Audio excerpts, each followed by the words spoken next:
What's up, guys? My name's Eric Yamamoto, and we're going to start this off with Shot Language, the unplanned live stream.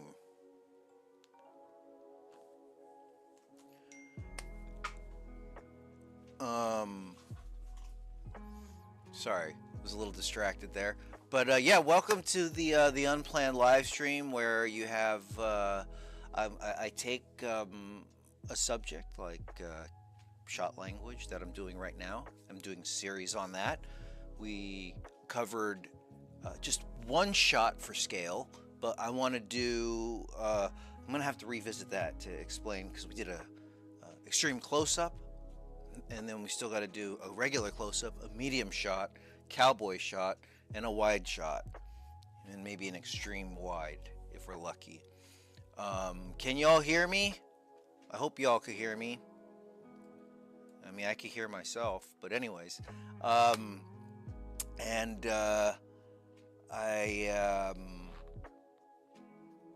yeah. So we're gonna be doing camera angles right now. Still got a couple other things to go over, but let's get into this right now. Back to the wheel of decide, or the wheel of decision. Let me come on in here. I want to check to see whoever's online. Go ahead and drop a message or drop a like. I would love to know who is on.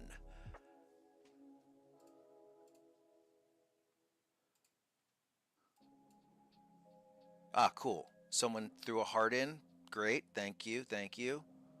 Now let's do this. Interact. Boom.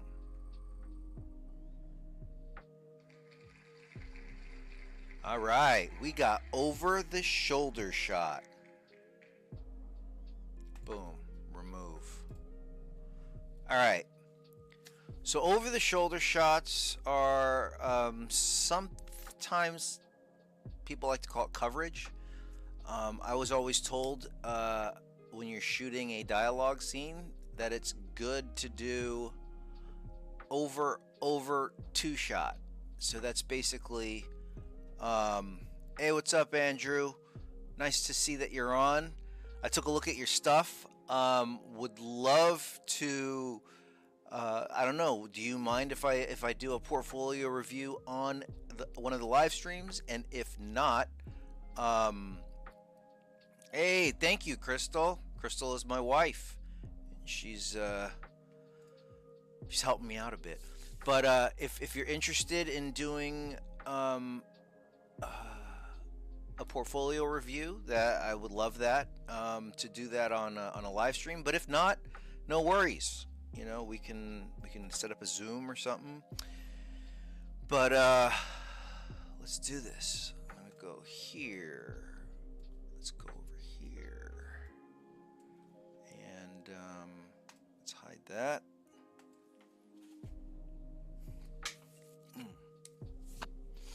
So, an over-the-shoulder shot. It's useful for coverage. Coverage basically means you're covering your bases before you go into your edit. Is this a camera angle? I mean, I would say it's more of an editorial shot, but it's basically someone in the foreground. And let's go over this. I should have a template. Open recent shot language camera. This was yesterday. So this was our long lens. Let's do our camera angle over the shoulder.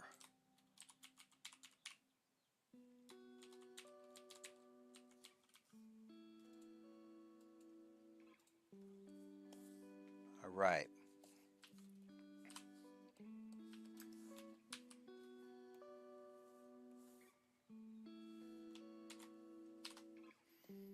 Is there anybody interested in Bitcoin out there? Because I mean, there's going to be some crazy stuff happening. Bitcoin halving and stuff. I've been getting very interested in it just because there's so much inflation right now. So we're doing our over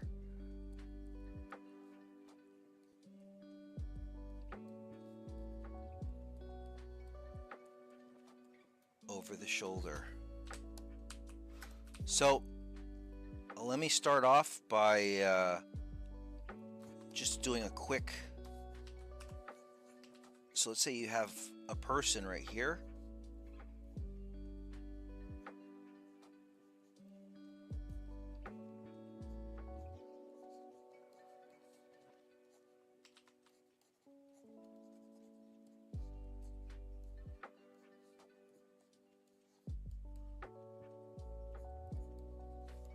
Over the shoulder is when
So this is basically an over-the-shoulder shot. It's where you have someone in the foreground that's looking at your subject in the midground, and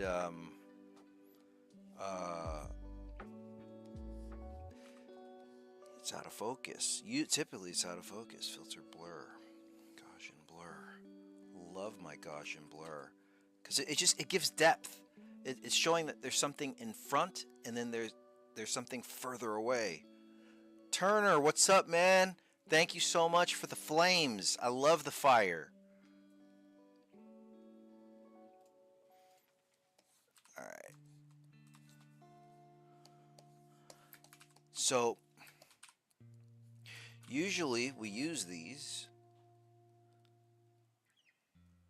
for like dialogue. Like, oh, look, hey, blah, blah, blah, blah, blah, blah. And then we go to the other shot of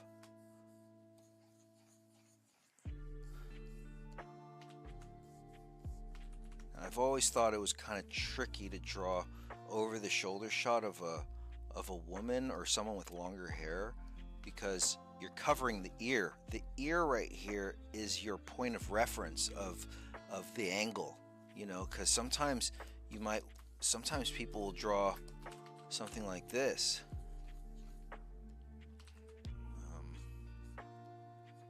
What if the ear was more like this? Again, coming back to like anatomy and how to draw and stuff, like when you want to draw just enough so then you could get the point across of what it is. Like, you know, I don't have all the little details of the ear in there, but that's like, it's good enough, you know, because later you could go find all the reference you want. You can start messing around and noodling, but I find that when I start noodling, I start to stiffen up. I start to not have that spontaneity, that feeling of energy in my drawings. So there are different angles when you draw the head. Like, I mean, you even have stuff like this. Here's the back of the ear.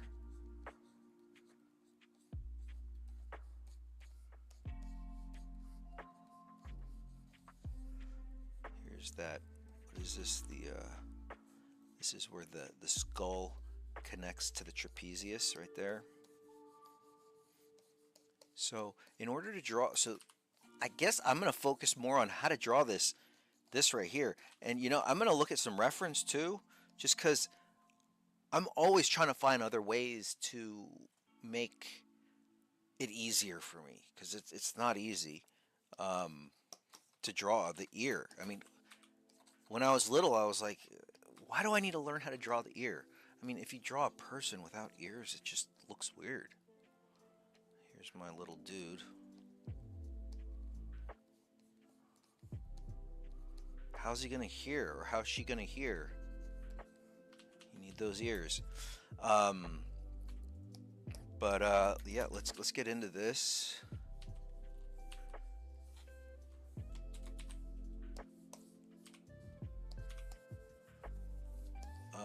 Since Turner, since came in here, I know that you started to you just joined my channel like a few days ago.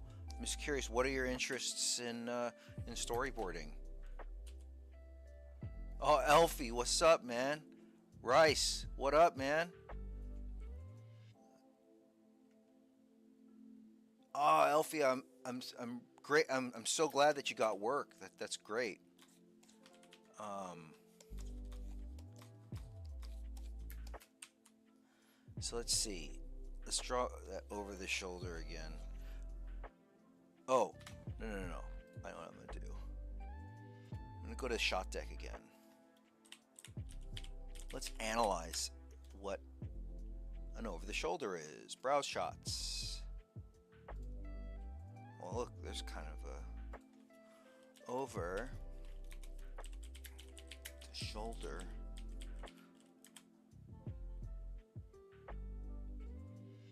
Dude, that's awesome. You're on Love, Death, and Robots. Is um Dan Milligan on it, or what are you doing on it? Are you doing storyboards? Are you doing some concept? Let's see. So, anyways, let's see. These are some over-the-shoulder shots.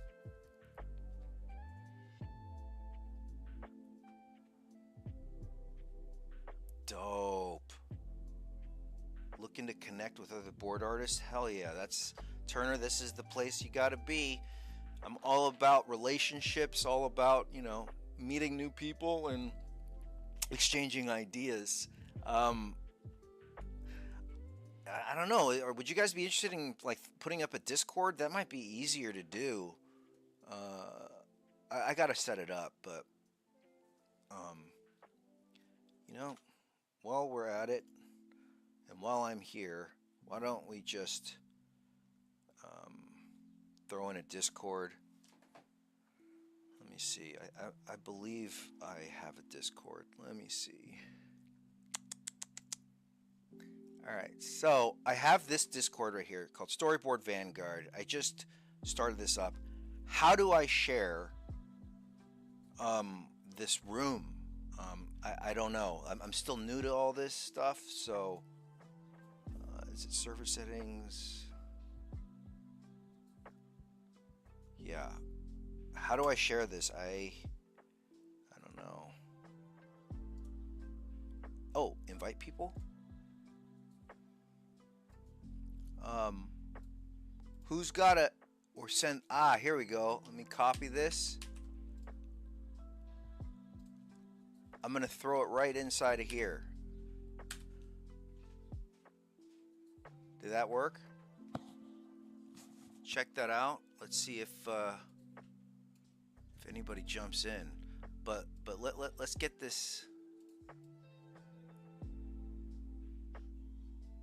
Oh, okay. So anyways, let's go over this over the shoulder. Let's analyze it first. So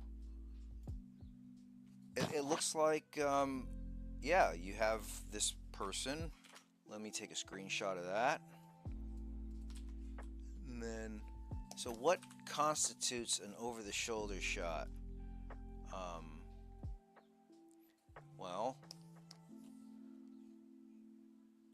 back of person's head. What else? Help me out, people. What do you think? How would you?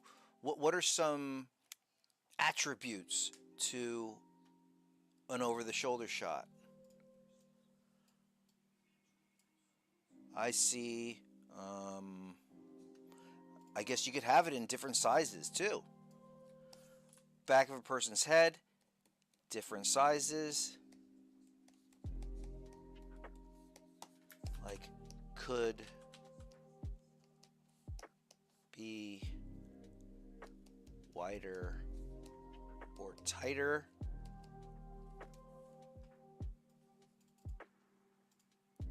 Um, it's foreground, out of focus, foreground. Subject is in focus.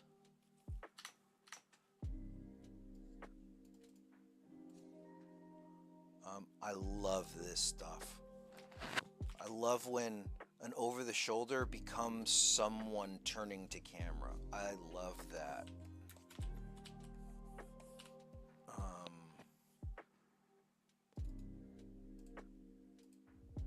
What else do we see? Enter the Void. This was a great. If you watch Enter the Void, it's all over the shoulder because you're in someone's. You're basically in someone's experience. You're in someone's head, basically. And there are different ways. Like what Enter the Void did for me was it allowed me to understand that shots have meaning. You know, you could change the meaning of a shot. It's like a language, almost like you have words. Words evolve. Words transform the more that we use it. So the way that they did it here, it makes it feel like you're in someone's head. But at the same time, over the shoulder could feel like a cold shot. A cold shot.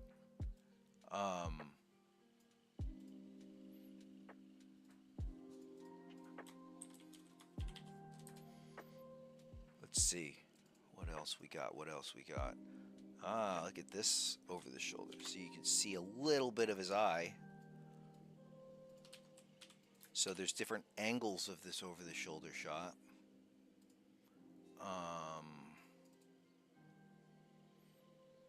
Look at this. It's like a cowboy over the shoulder shot. Up. Just in case if there's like nudity and stuff, let's take that off of YouTube because I don't know what. This one's good. So we got a. This right here is called a dirty over the shoulder because it obstructs the screen just a little bit like that. So, oh, back of ear. All right. So that's more or less our over the shoulder. Has anybody heard of the artist named Jack Hamm?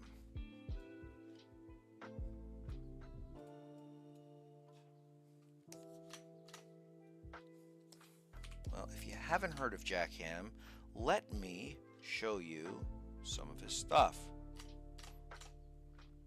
He is no longer alive. I mean, as much as I know, I think he's not alive. But let's see. Let me find my art books. Anatomy.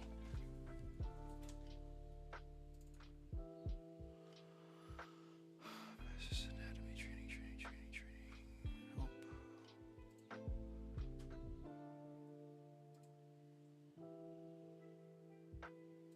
Here we are.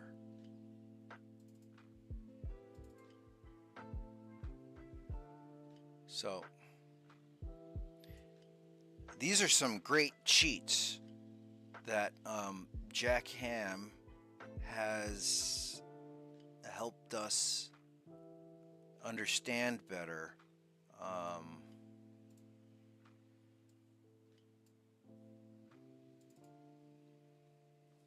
So let's analyze it a little. Whoop. Here. Why don't we just grab this? Beep.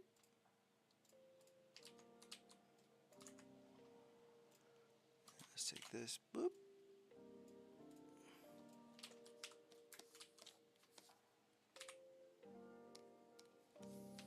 So, these are the things that he likes to look at. First, consider the two simple bone areas, the protrusion above the eye, and that's this part. So what I like doing is I like to take this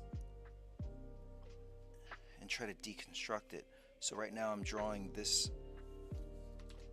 I'm trying to draw this letter C right there. So I'm going like this, and I'm giving it a little apex like that.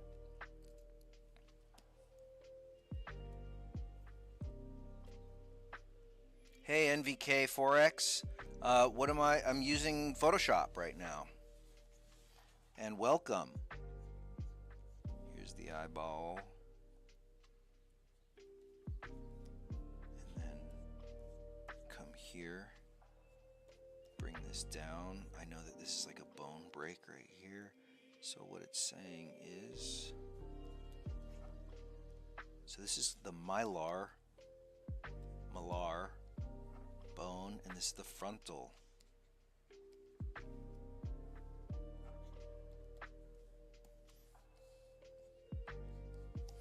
So I know that this bone right here comes out like that. So when you're looking at it from the front view,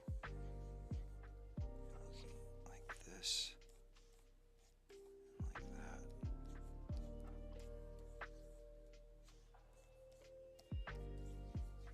Here's your eyeball.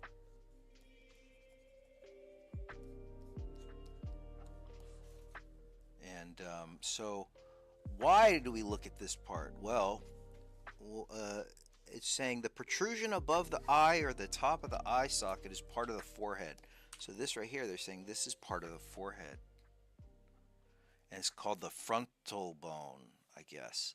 And the malar, or the cheekbone, also comes into play. This is the cheekbone.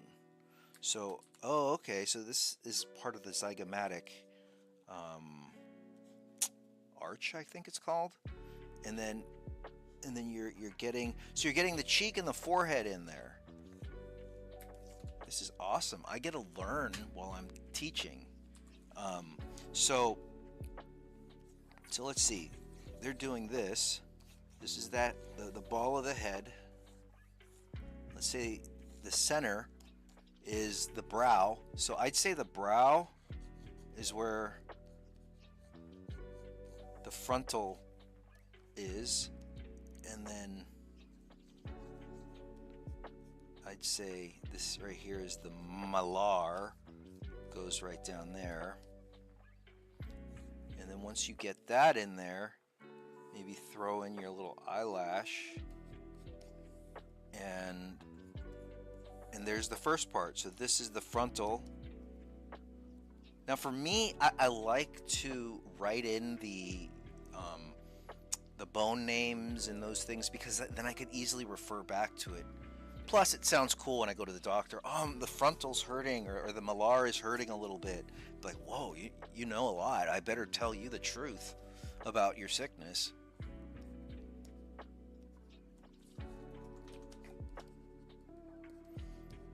So, so that's the first part.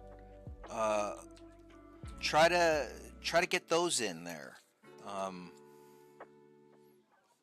Basically, it looks like sideways two mountains.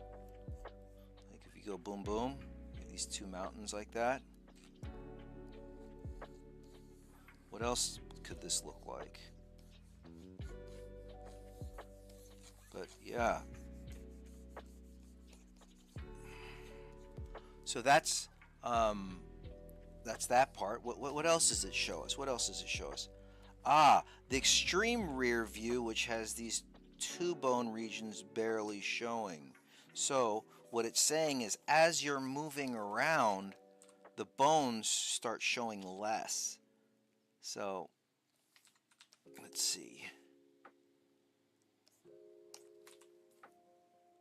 Let me hide these. Come over here. There's the middle part. We go here to that. And then my question is, well, why does it show less? Well, in that case, we're going to have to take a look at the skull.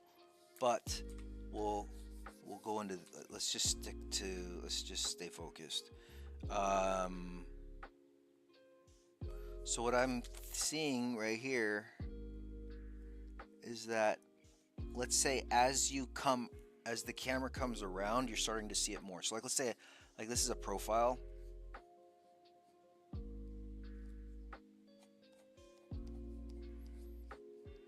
When you're looking at a profile like this,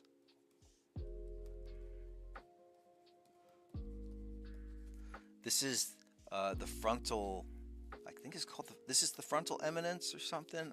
I don't know. But so I guess when they're saying as you come around, it's going to show less and less.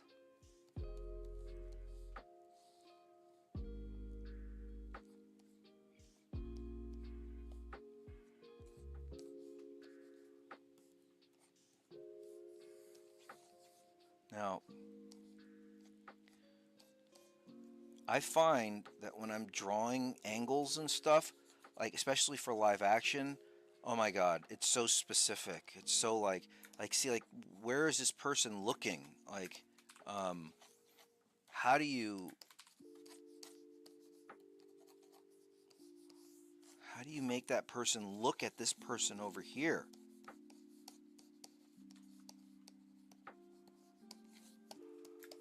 And like, what happens if this character is over here looking this way? Well, he's not looking at them. Like, you got that is like, we got it wrong. We got the over the shoulder angle wrong, because this person looks like they're looking off screen somewhere. So it's like, how do you aim it? That's one of the tricks, I feel. So let's come back to this. So this guy, he's got a lot of great. Jack Hamm is a good reference to have.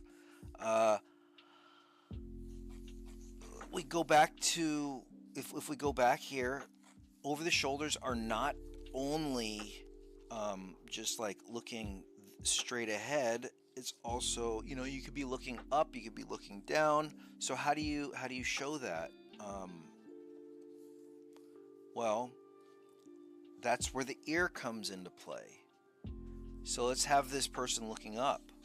If we come over here, I like to draw my little ball like this. So let's say this person is looking up.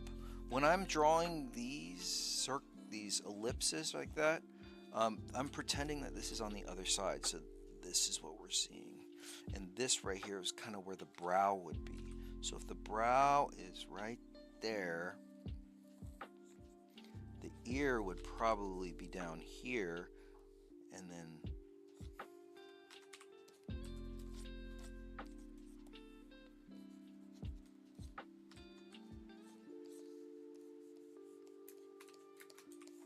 that's incorrect.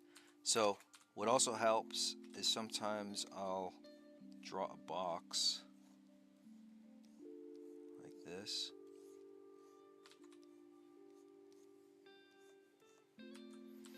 And this is the cranium. Then you have the ear. Down here, you have the brow right there.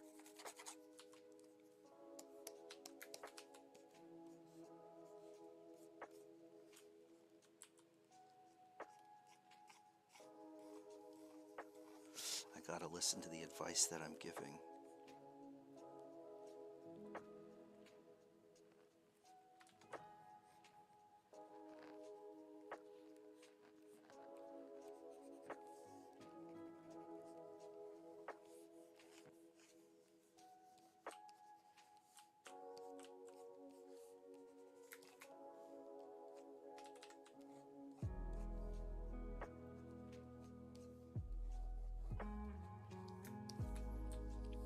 So when would you use this? Well, let's say if maybe we have a building up here.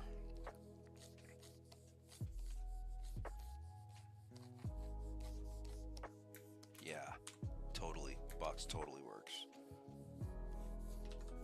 Now again, you got to make these mistakes so you can see what works and what doesn't work, and then you could repeat it. Like I say, I'm always learning, and I don't claim to know everything. I claim to know some stuff. That's why I want to share with you guys and gals. So let's see, we're right here. No, let's go. Let's do it even higher.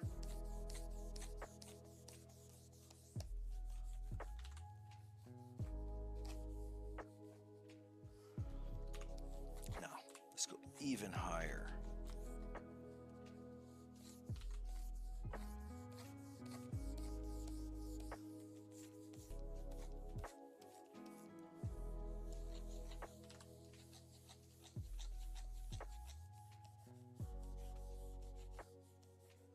Let's do that box again.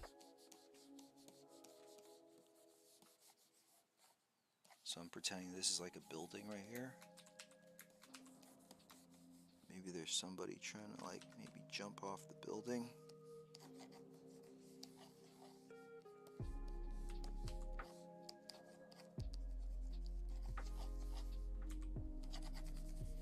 Knock it back.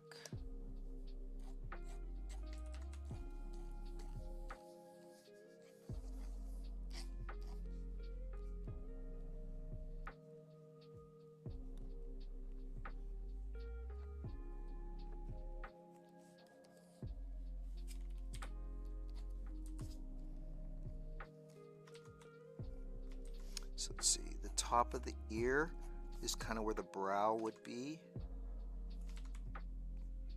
And then the bottom would be where the bottom of the nose would be.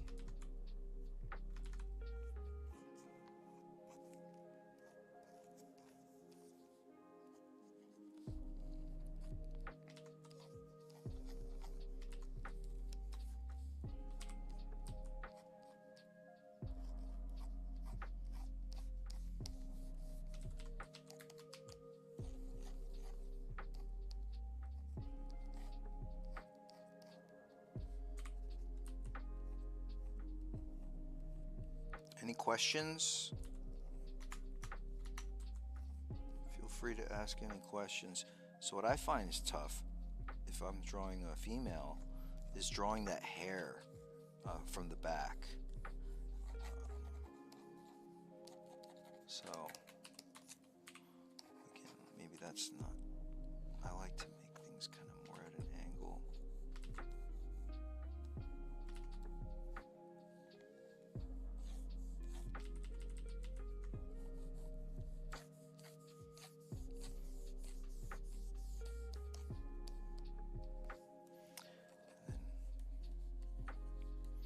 Let's give some scale. Oh, dope. I'm glad that you're drawing along.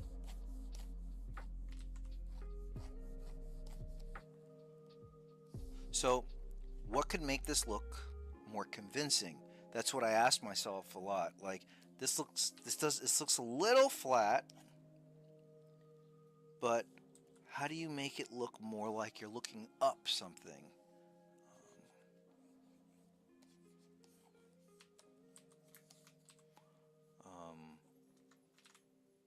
Well, let's look up some reference.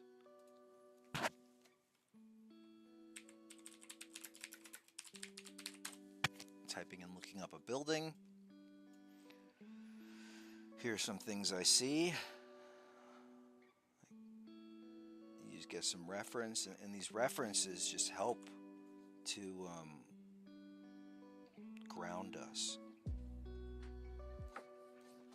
Never be ashamed of using reference, especially in the age of AI.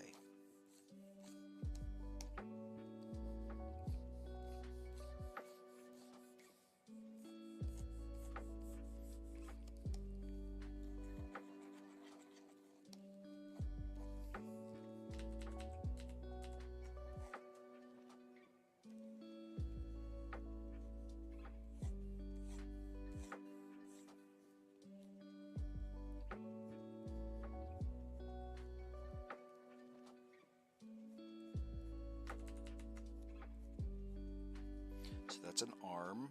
This is the torso. This is the head. This is kind of like where the waist would be, because I know that where the elbow would be is kind of where the waist is.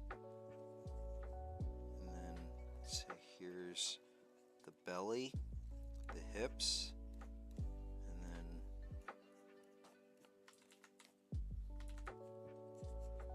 you got the legs right there. Maybe the head's a little big, like that.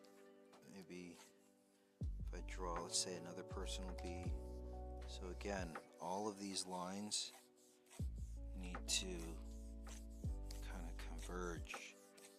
So let's say the building is way up here. What if instead this is like a giant UFO or something?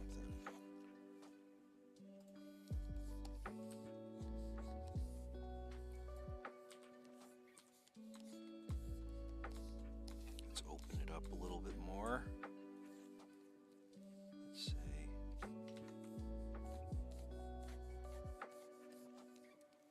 let's call it this. I should do an episode on perspective.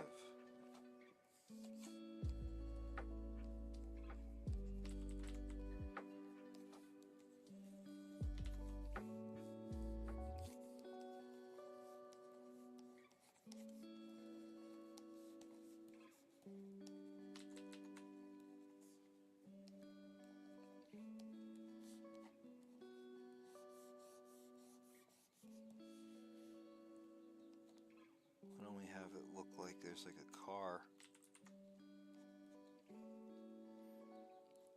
getting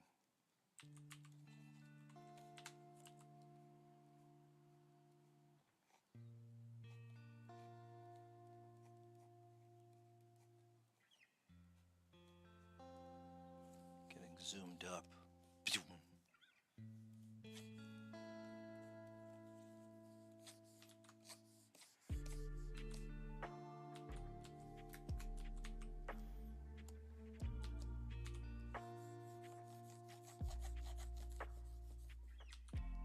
Let's knock it all back.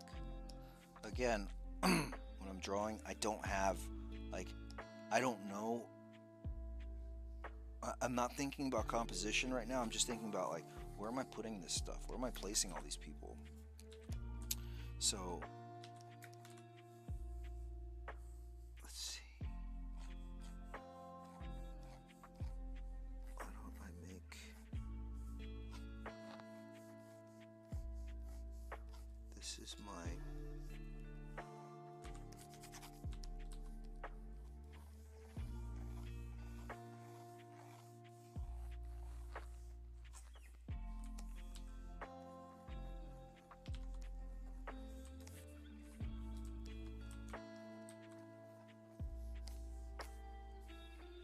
let's look up a flying saucer. I think I like Independence Day.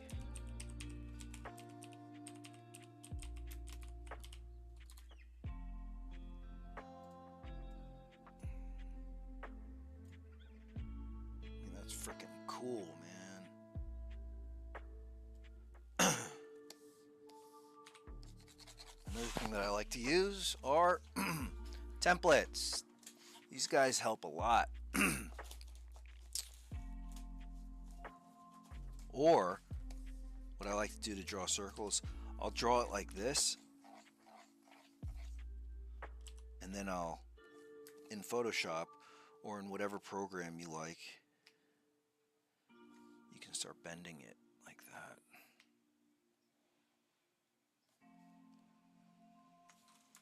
With the transform.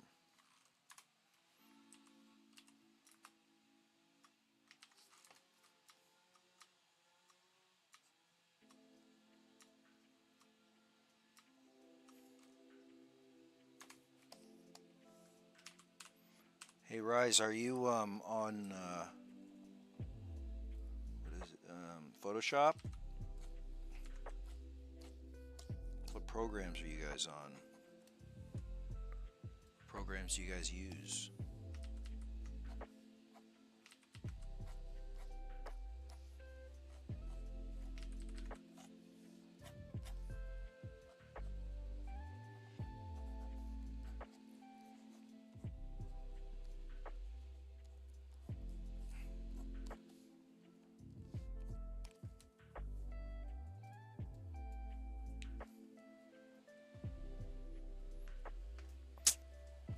Nice, Rice. uh, Traditional on paper is fantastic. I really like to use pencil and paper when I'm studying stuff because when I go back to my Cintiq or I go back to my tablet or something, it really um, I already have a feel and I know the scale of how big something is on a piece of paper. It's a weird psychology. Um, Yep, Photoshop is kind of my go-to because it has all these great editing tools. And yes, I use Clip Studio. Clip Studio is great for like ink and line work and stuff. Um, yep, that's what you said. Better for brush work. Absolutely. My favorite is Storyboard Pro. Yes, I love Storyboard Pro also. I'm not a fan of their brushes, but after you play around with the brushes, then it starts making more sense.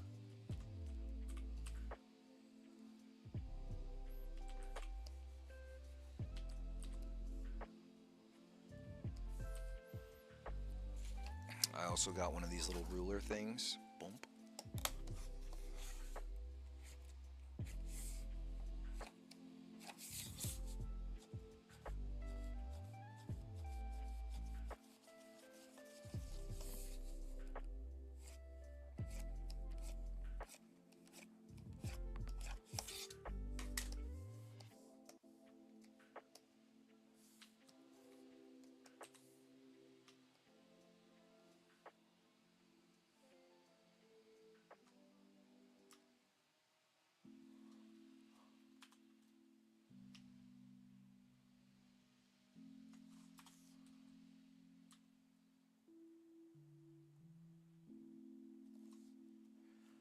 And same with the brushes.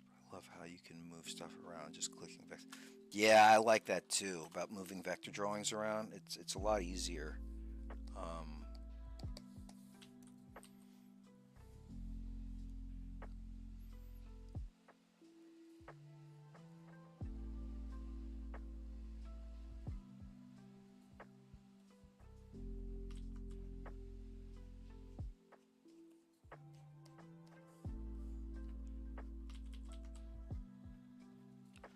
like, to be honest, what I don't like about this shot is that they're all looking at the alien abducting the car, and they're not running away. Like I would make them actually be running away. So let me scratch this shot. Um,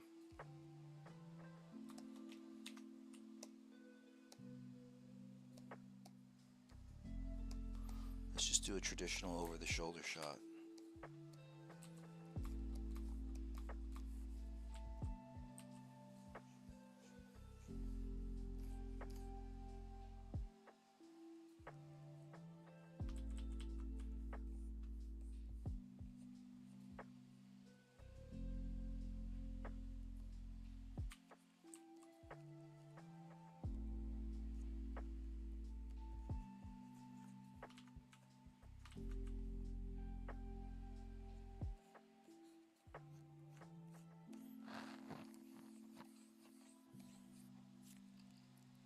It's the frontal bone. It's the malar. When you're studying stuff, what you're looking for is to try to have something click. So when you're learning something, keep doing it until something clicks. Until it's like, oh, yeah, I get it. And usually it takes about an hour. For me, it takes about an hour for me for something to click.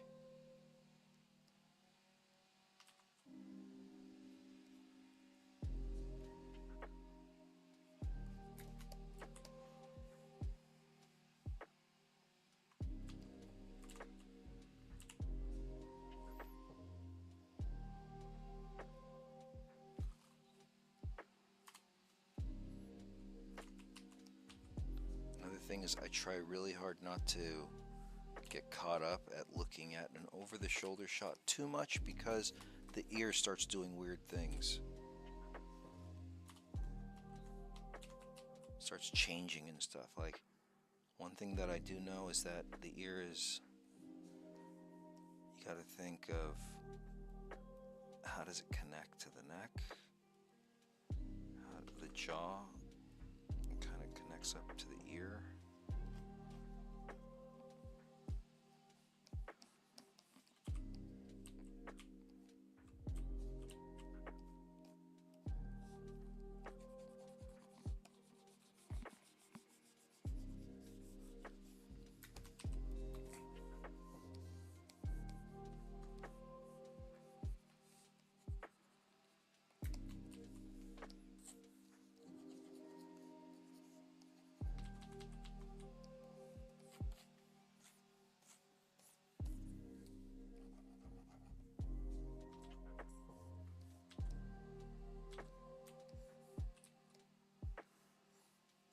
What should I put? What is he looking at?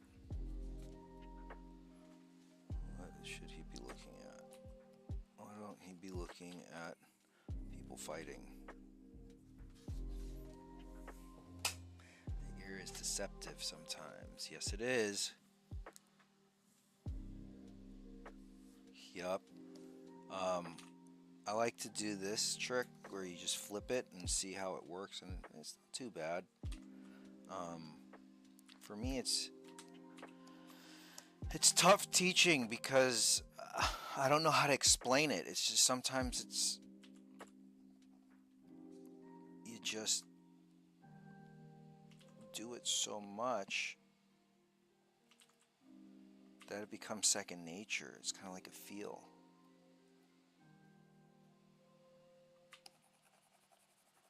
So I don't want to draw something from scratch, so let's take a look at two people fighting.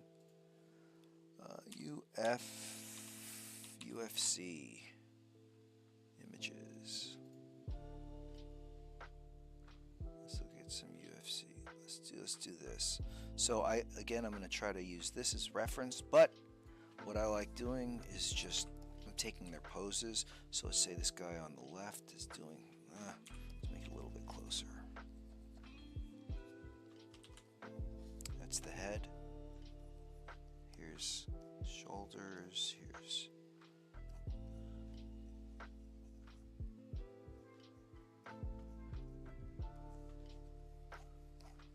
that's the arm.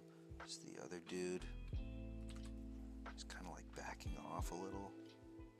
So I like talking to myself when I'm drawing because it helps me think. It helps me. Okay, let's go like this.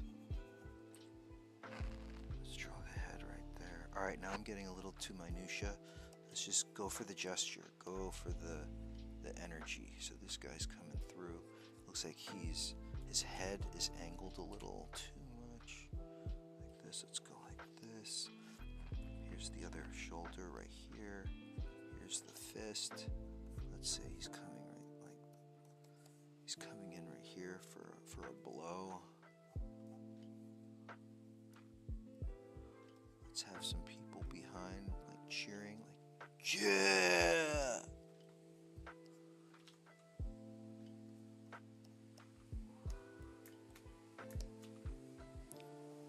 Like the perspective's a little off. It's actually probably more like this, because again, you got to think of in terms of where is the camera. Like this, and that has to do with perspective. So let's say, and this is why you do the background first and then you do the foreground. So where's the camera? Why don't I say the camera's right here at eye level? So if the camera's right here at eye level, then we'll have the dude's head or right about right here. Now I could kind of reposition it like that. And that was a simple fix. Try to find those things. You try to find ways to fix things, because as a storyboard artist, you're going to be revising things. You know, it's just hands down, it's just part of it. I come here.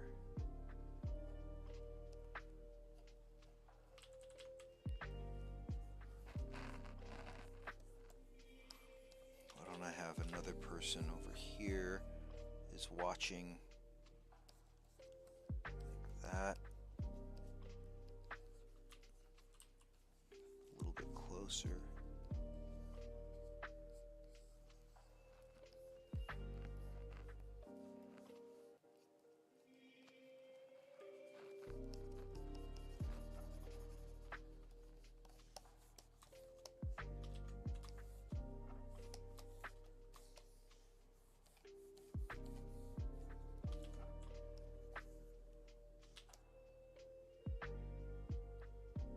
Something isn't feeling right. I'm not sure what it is, but maybe, okay, so I have this. I have a feeling it's because the composition isn't working. Why don't I move it up higher? No. What's going on?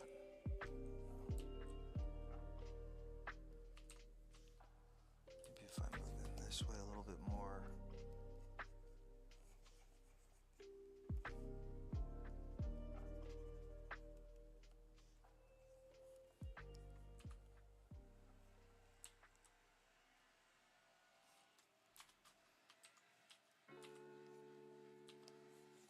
Maybe this guy needs to be a little bit bigger. Or, no, there it is. I needed to just move him up because the eye level.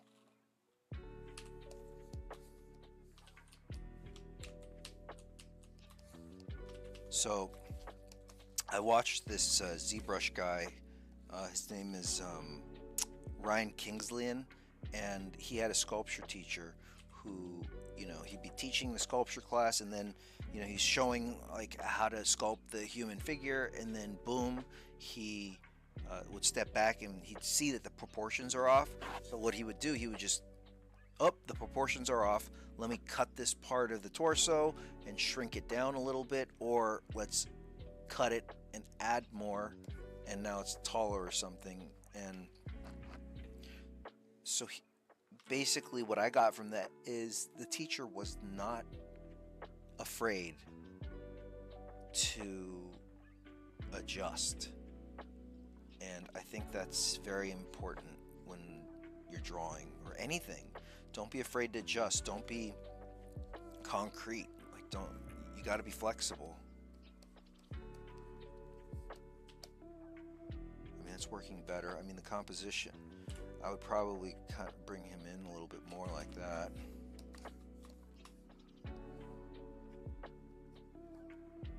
And then maybe we'll throw a person over here. This reminds me of George Bellows, the artist. I think that's his name.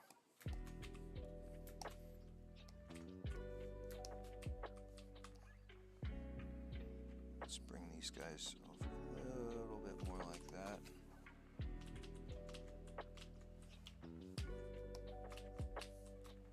Maybe it should be like that. So he's cutting.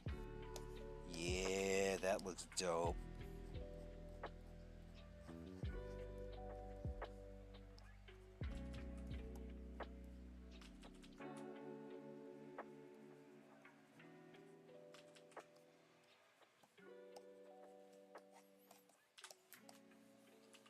Oh wait, this guy needs to be up.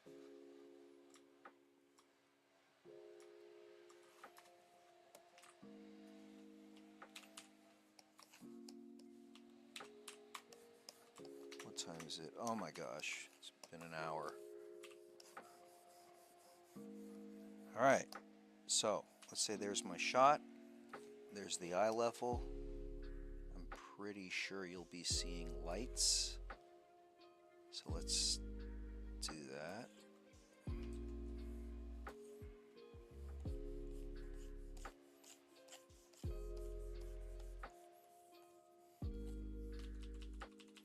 Wanted to just try and experiment.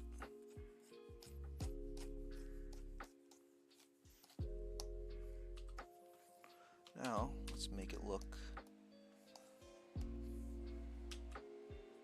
So again, I am using this as my reference.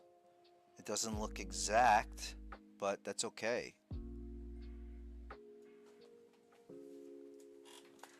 100% Ryan, 100%. Let's see. How do you determine how big our guy's head should be when in such shots? Because I'm wondering if you made it smaller, bigger, how would it change in this particular shot? Oh, wait, did I answer the question, Rice? Sorry, I'm not sure if I did. Andrew, yes, don't be too attached, 100%. You gotta keep revising, revising, revising. Okay, so let me draw my frame. I like it. And let's draw my characters back here. Oh, wait, no. I'll try to answer. Let me see. If you made it smaller or bigger, how would it change in a particular shot? Oh, that's great. So how did you answer the question? I guess I'm still a little confused on what the question is. How do you determine how big our guy's head should be when in such shots? So, like from the technical standpoint, when you this is a perspective question. When you said about the eye level, it sort of clicked. Yes, that's exactly the eye level. So what you do is when there's this is right here is called the horizon line, and let's say you have your characters right here. 1, 2.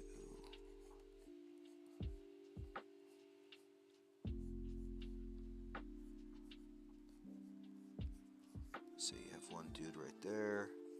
Let's say you have another person right here.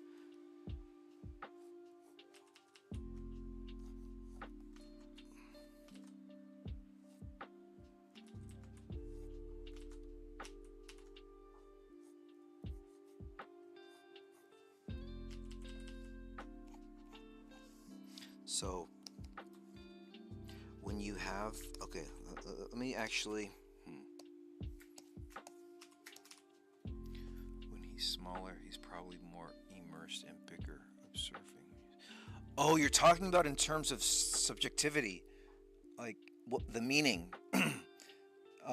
Again, that whole meaning part, it comes back down to you and what you feel is right. Like,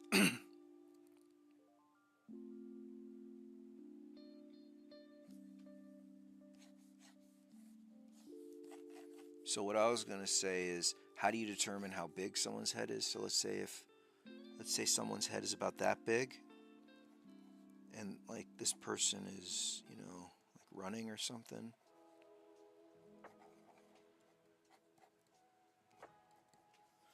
And you have another person over here watching on the sidelines. HL, horizon line, or I like to call it hanging line. You hang the head right here. So no matter where you are, that is where their heads are. It's just the people are bigger or smaller. You go way back there like that. And then you could do that with the whole figure. But we'll get into this when we get into like more perspective and stuff. Let's say here's how tall the character is. This is why I'm saying proportion is so important.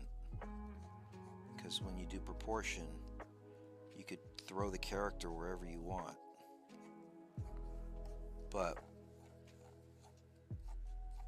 so like let's say here's the bottom of the head. So we're going to go something like this.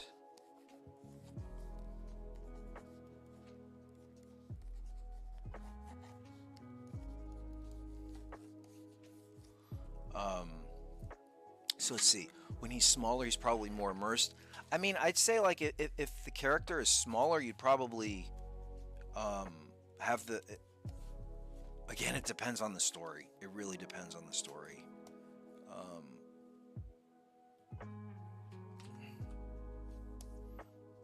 Sorry, I don't know how to answer that question quite yet.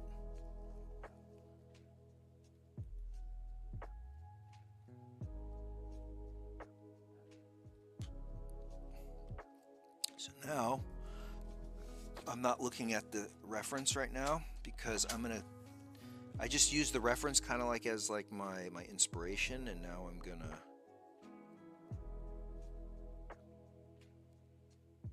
just kind of go with it.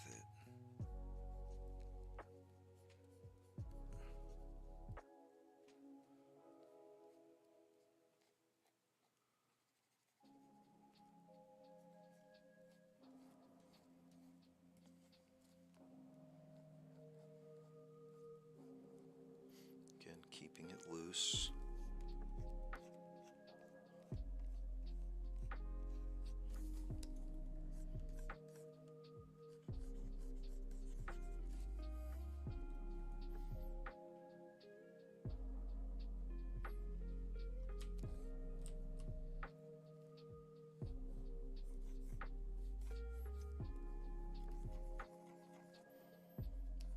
Making him duck a little bit more.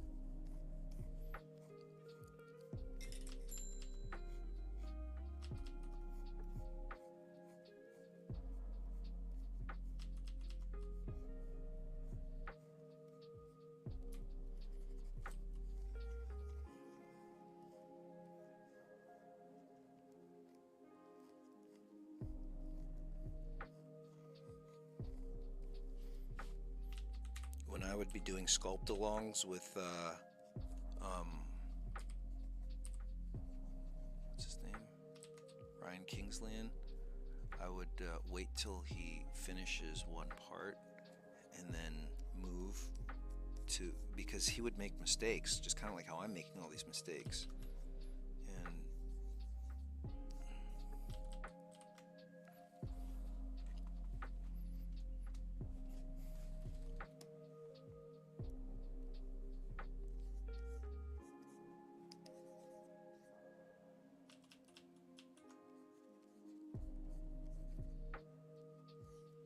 layer question. No, you're good. It's a layer question, I think. Like in terms of like the computer program layer, or like overlaying, like an over, like you're over. Sorry, I don't know.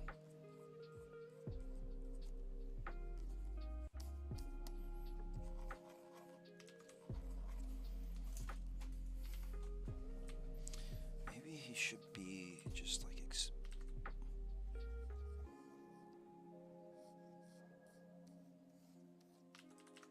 so right now I'm trying to find the moment. Like, what's the moment that I wanna.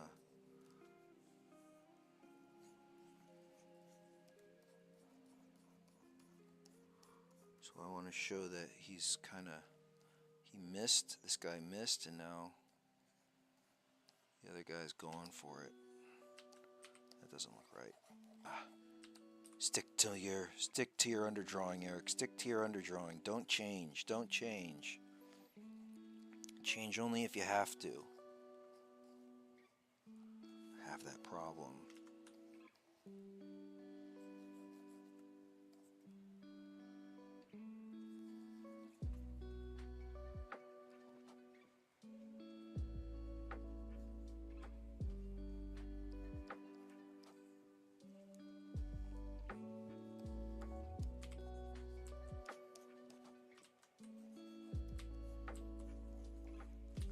Flipping.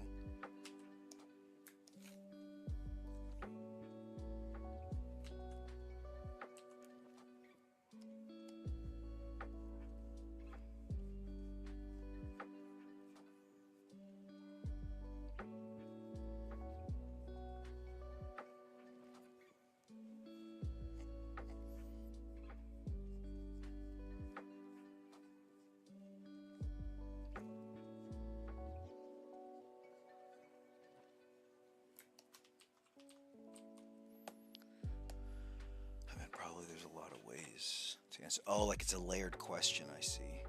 The way your board is right now, can you be considered a finished board or good enough? Oh, this is totally good enough. Totally good enough. Like, Andrew, one of the things that I saw on your boards, I loved your your traditional boards. they had so much energy. It looked like you did it quick. I felt like in the boards that you showed me that were digital, it felt like they were a little bit more. It felt like they looked a little bit more labored, which I feel like you could get away a lot more with your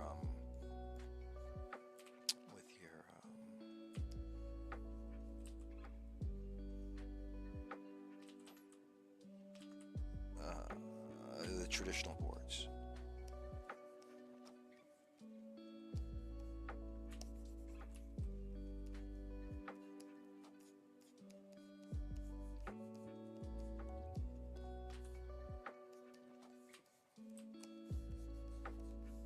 So like at this point, I don't know what, like, where is his weight? So let me go back to the reference drawing. Here, where is his weight? He's centered down. His knee is right about here. All right, this is okay.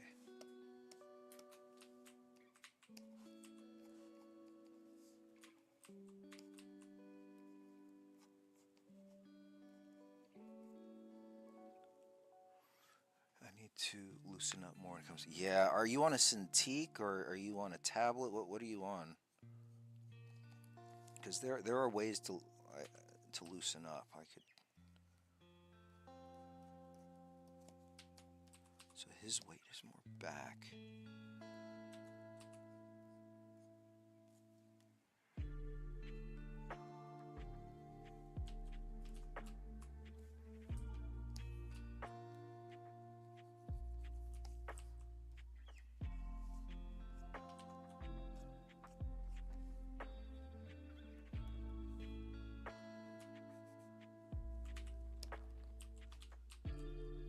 Procreate, okay.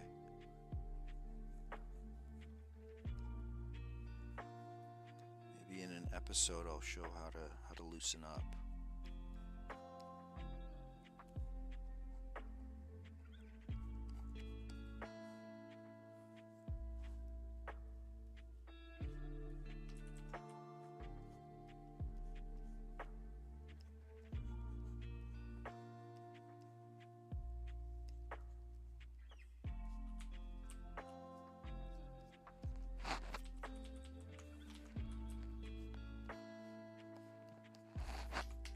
Oh fuck.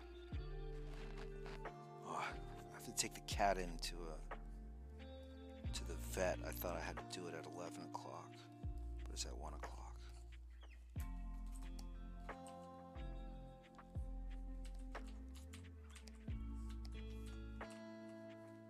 They're my fighters. Practice drawing. Hey Eric, thanks for all the videos. This content is very valuable to me. As someone who can't afford expensive courses and resources, learned a lot from your thumbnail lives.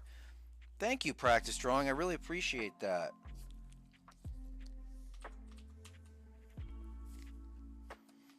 Yeah. Times are weird right now in terms of money. I mean, I'm doing this mainly for therapy because it's nice to be able to share and also to be talking to people about the thing that I love, storyboards.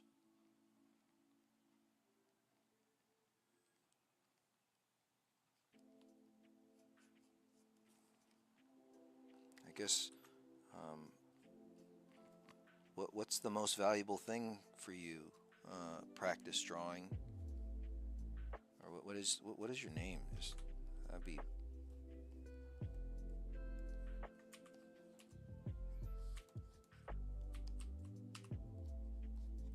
And where are you from?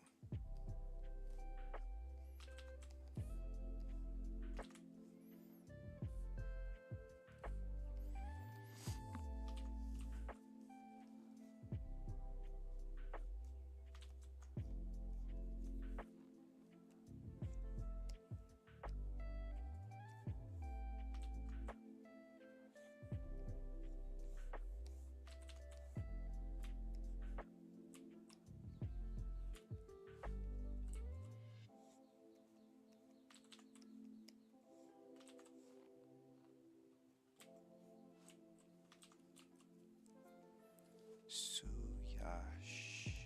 Suyash. I'm from India. Cool. What's up, Suyash? What time is it over there in India right now?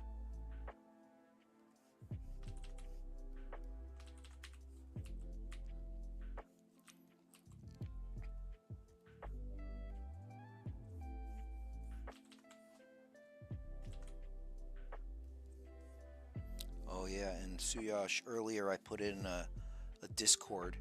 Feel free to say what's up. I can, you know, answer more questions over there. I'm just trying to build a community, man. or oh, it's 10:42. Okay, not too bad. Suyash, I'm sorry. Are you male or female? And Rice, are you male or female? I don't even know. I mean, it doesn't matter, but I'm just curious.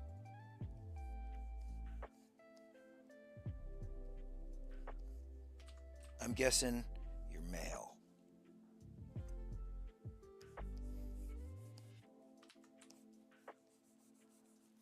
Throwing in a Coke. Like a... What is that? Drinking some soda. Cool. Ah, I knew it.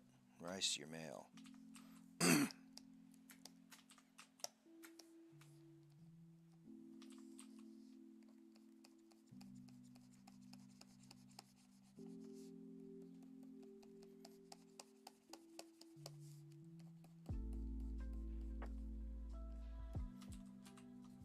Ah! Wow, that was weird.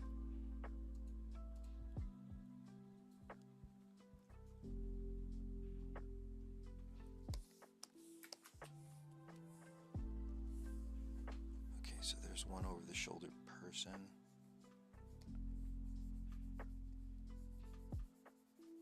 Again, the person in the foreground usually has more of an outline. What is it called? Thicker outline. And then the background should not be as thick. Let's put this person in. I'm going to change it up a little bit. Dude's arm will be up. Like, yeah! But it's cool you're asking. Yeah.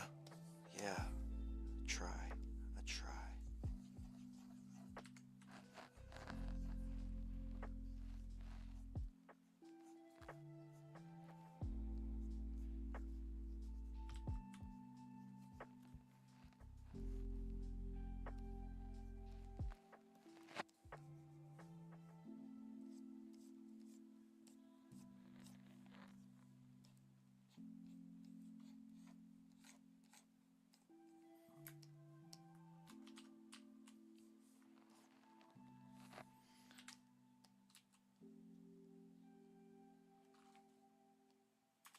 Let's angle that person a little bit more.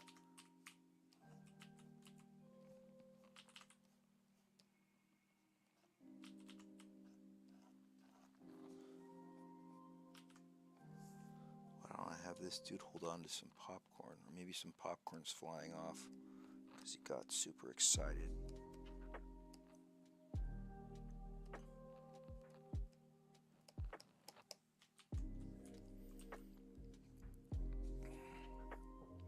What kind of haircut should this person have? Maybe the hair is a little bit curlier, like Sam Bankman fried. Glad that dude's going to jail.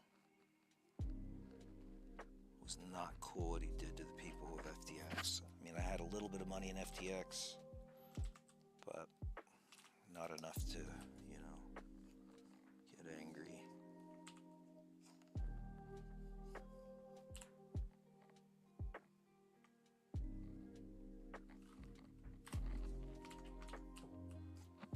I have a question for those of you in India. Is Bitcoin big over there or not? crypto?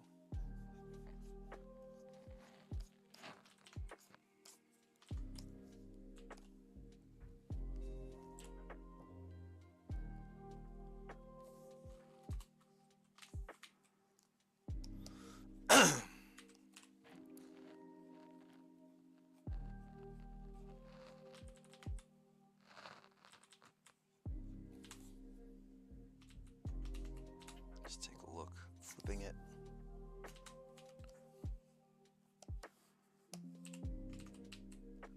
Let's move this person over a little bit more like this.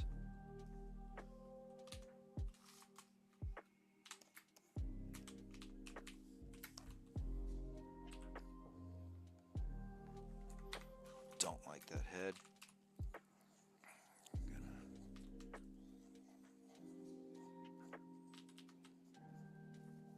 Have him looking up. I'm not sure about it, but Google says India is the second largest crypto market. Holy shit. That's awesome. It's the second. What's the largest? Is it China?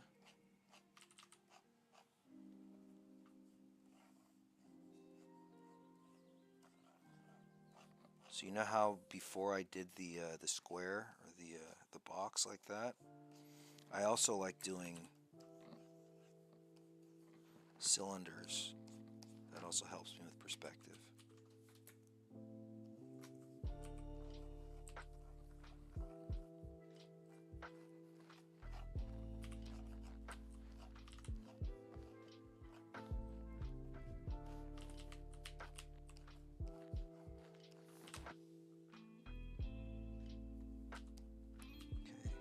This dude's neck. I feel like I'm not out there. Maybe that's a little better.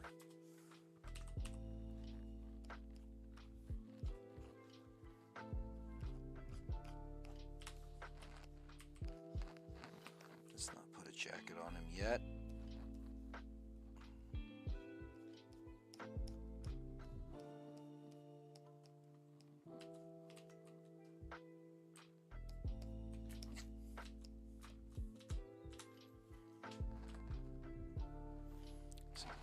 Working.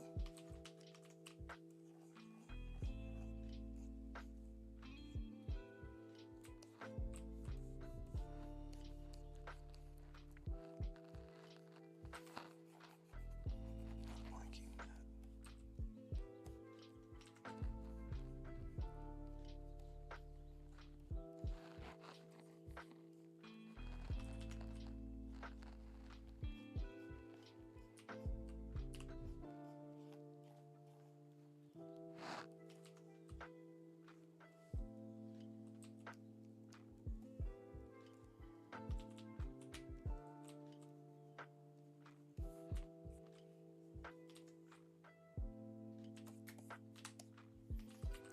That's a little bit better.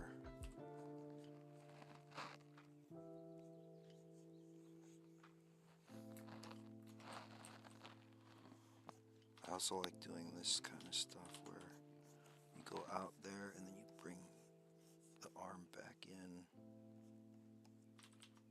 like that. If you erase that, it looks pretty cool. Like it's breaking the frame. I don't like the position of his head yet. I mean, it fits, but it just doesn't feel good for some reason. That's feeling a little bit better.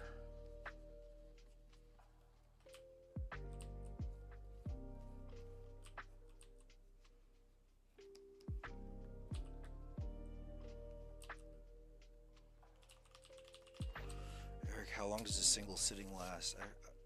I have heard 90 minutes is a good time span for seeing. Oh man. Well, this is horrible, but I could sit for 8 hours, which is not good. I heard, you know what's good? What I like doing is Pomodoros. What a Pomodoro is 25 minutes and then you stand up. if I need to do something fast, I'll do this thing called tomato timer. It's this. Um, if you start it, so I have like 25 minutes to get as much done as I can. So, you know what? I should be doing this when I'm doing my live streams, because I'm like noodling right now. 7-hour crispy. Oh my goodness.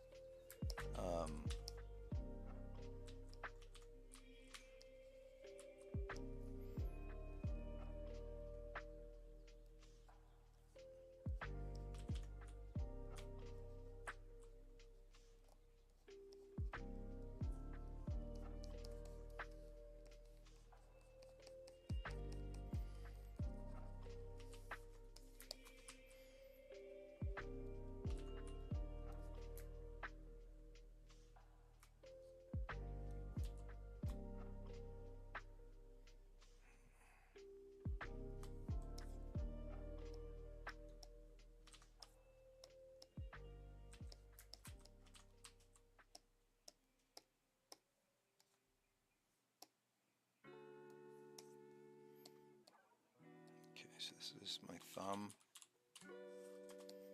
This is my frame.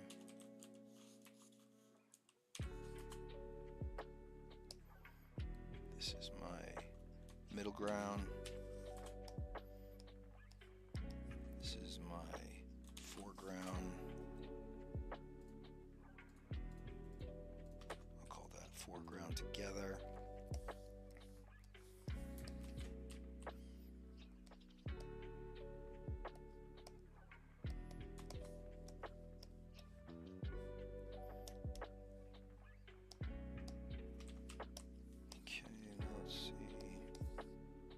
So this is our background. Why don't I throw...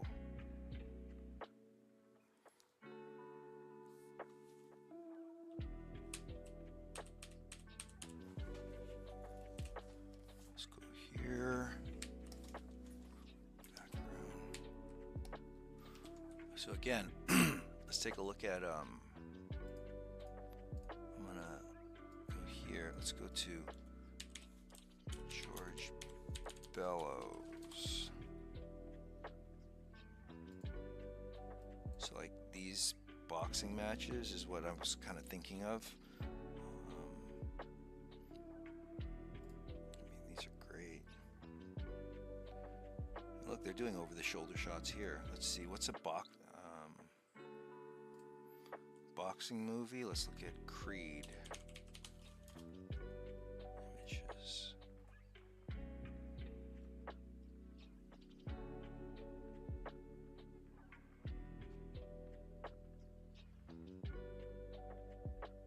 I love that smoke. That looks so cool. Well, let's see. How can I do this? Well,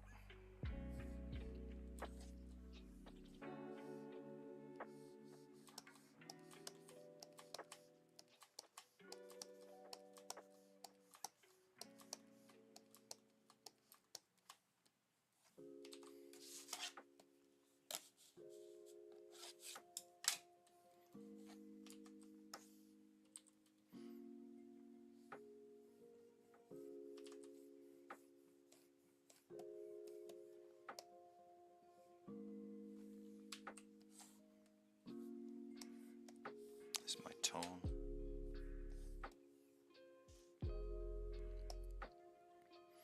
So we got that. And then let's throw in my darks.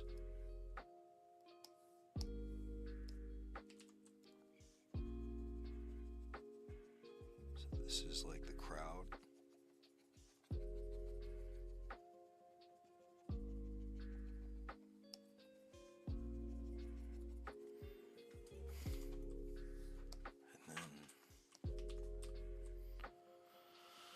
Let me throw on the lights.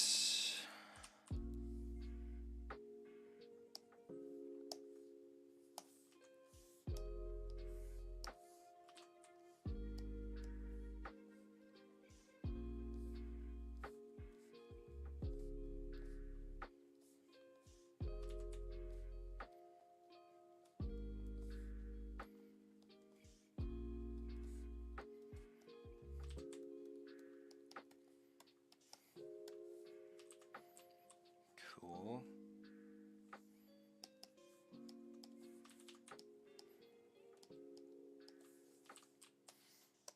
And then let me go and throw in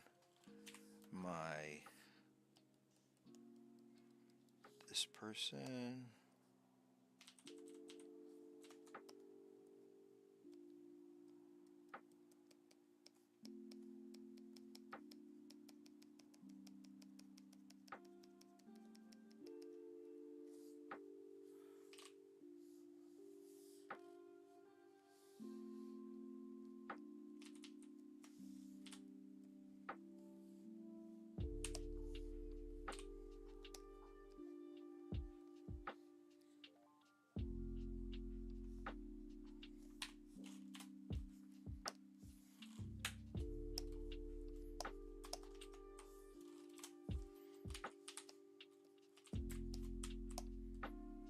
Let's do our foreground people.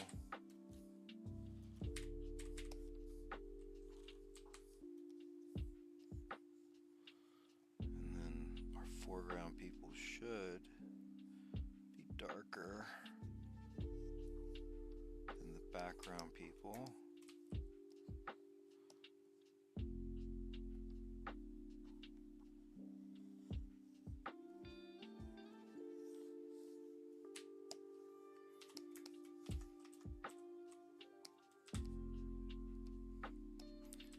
But it should be darker than the way background, so I'm going to go like this. Let's darken it like that. Oh.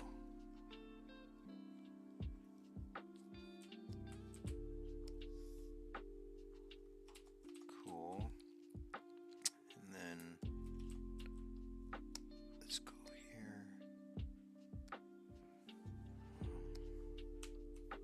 I'm going to add some atmosphere.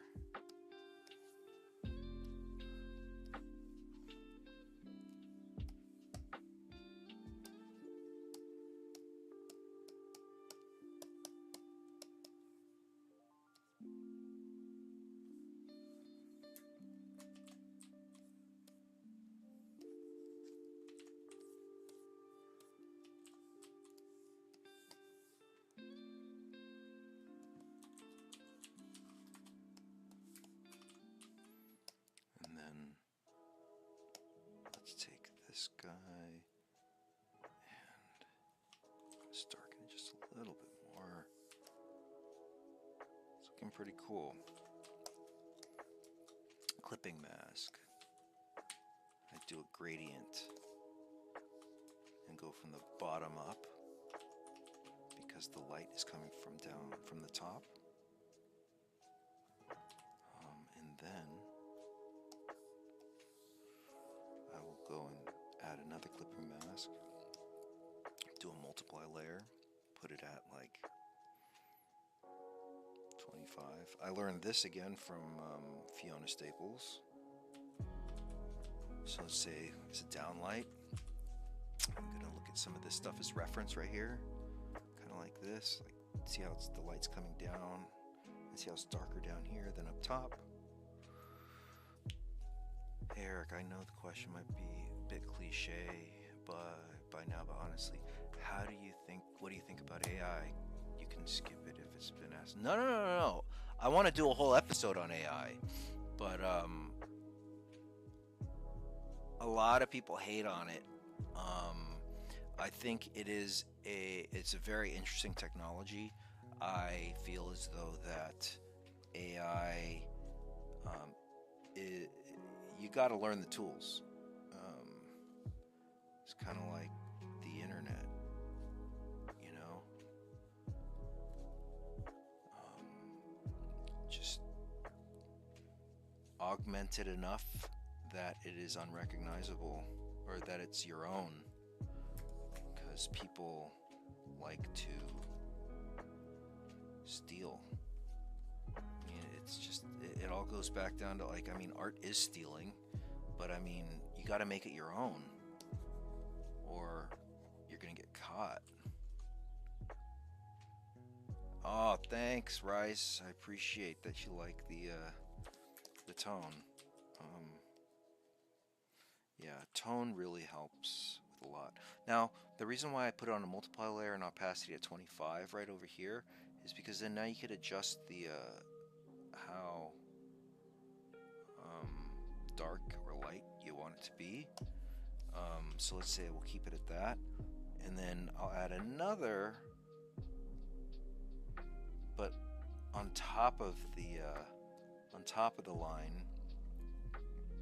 And I'm going to do this as a screen layer, and again I will bring it down to maybe like 21 for right now, and I'll put it at white because then that's what it's going to be doing.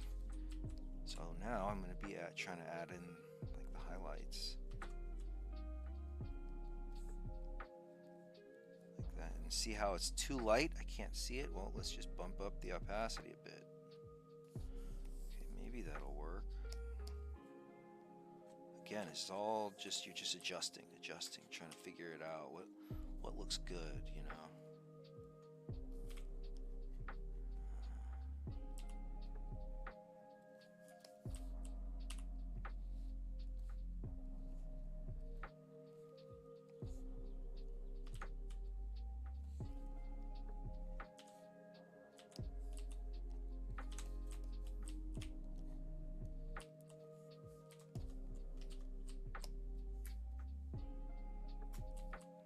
For me, that's about good enough.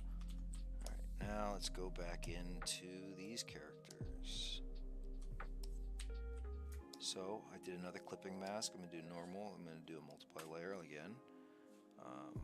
I'll be waiting for a detailed video on it. Master at work right now.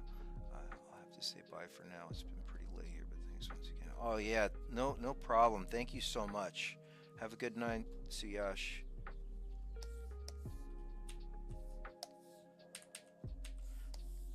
I'll be back on again.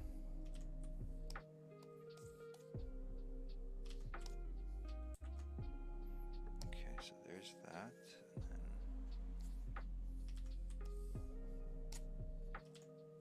So let's go over here.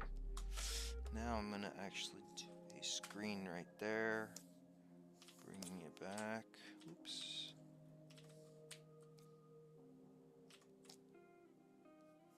That's pretty cool. And then let's bring this down a bit. Let's come over here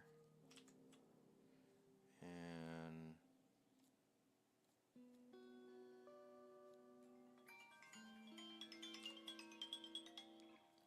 this is the AT&T people. Hello, this is Eric.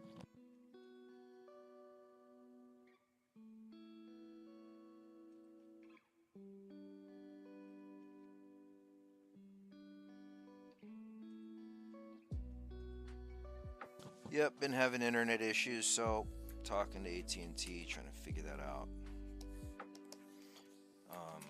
Any other questions? I think I'm gonna try to just finish this all up. I like how these popcorns are flying around. And then, the last thing. I'll take this, I'll group this, and then convert into a smart object, filter, Gaussian blur. Always do your effects at the end.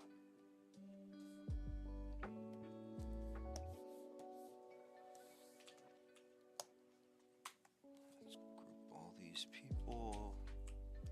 This is mid-ground, atmosphere. Here's my background. Again, I'm going to take this right click, convert to smart object, filter, blur, Gaussian blur. There you go. Okay. And then let me just take, where's my this is the mid-ground. Put that there. Taking time with words helps. Oh yeah, no, for sure. You should always take your time, but like what I like doing, like I'm showing you the whole process in one go. Like what I like doing is first doing my roughs for the whole thing, or my thumbnails for the whole thing, so you have the whole sequence, and then you do your roughs for the whole thing, and then once that's done, then do your like cleanup all in the one thing, and then do your tone in all in one thing. Because like, let's say if there's no time, at least the whole sequence is there. But yeah, I feel you. I rush a lot myself. I kind of like the atmosphere in front of them like that.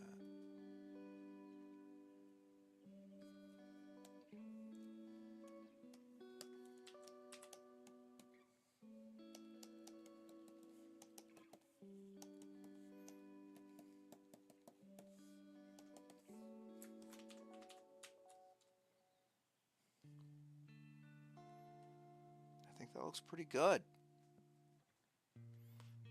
You move on. All right. Well, thank you guys for checking in. My process is more messy due to way more doubts. Rice, I'm just telling you right now, it doesn't end. The the doubts, the recomposing shots, I go through that too, and it's normal. It doesn't go away, and that's how you get better. Is by just, you're analyzing everything. You're thinking about it, but know that you should just keep going forward, keep moving forward. Let me take a look at my time. So on my tomato timer, I have 7 minutes left. So I'm going to stop that, and that's okay. And Andrew, yeah, totally, we could do Zoom. No worries. Yeah, totally, 100%. I still got to figure it out when we could do it, but let's we'll do back and forth email for right now. But just wanted to say thank you all for joining, and let's talk more tomorrow. All right, you guys, have a great rest of your day. Keep drawing, keep learning, and keep connecting. Check out the Discord, and let's keep sharing ideas. All right, you guys, have a great day. Bye.